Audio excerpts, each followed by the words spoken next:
When students enter the program at the School of Public Policy, many of them come to the program with a personal passion. And through the Passion Project, we emphasize that while passion is important and it is a prerequisite, it's not enough. I am the academic advisor for a Passion Project on youth mobilization in Myanmar. My role as an academic advisor is to help the team craft the right question. First thing we did was to conduct a desk research to learn about Myanmar and the current situation. We also conducted expert interviews. The Passion Project is very different from a thesis. It's more like a consultancy. We work for a client organization.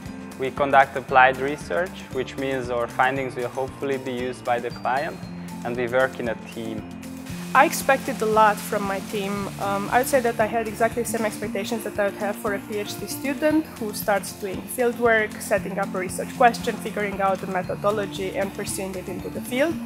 We also conducted a fieldwork where we visited Myanmar and focused on 3 different regions such as Yangon, Magway and Southern Shan. In a way, we want the projects not to go according to plan because it best reflects what happens in real life. They learn how to work in a team, how to craft a budget, how to negotiate the budget with the client, how to communicate with different parties involved in the Passion Project, me as an academic advisor, our client, different members of the team. Since I took the initiative to go to the field ahead of my team, I had great responsibility to make sure everything runs smoothly.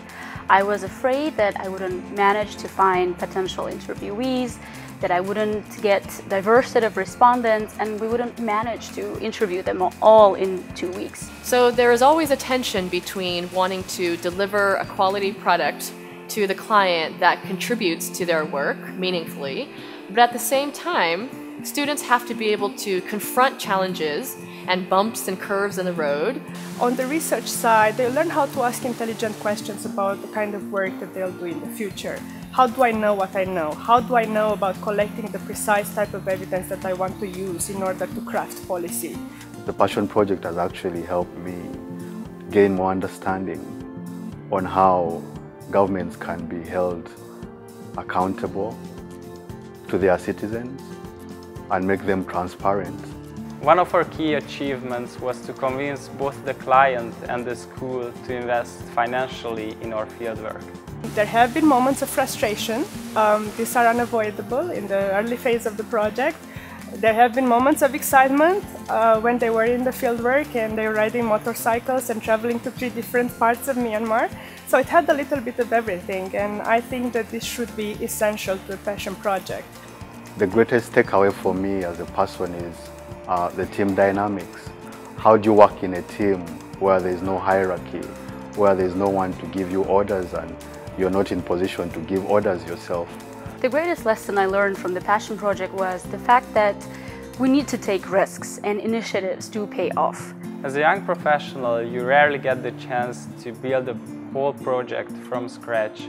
For me, a Passion Project is a game changer that brings changes for a better world.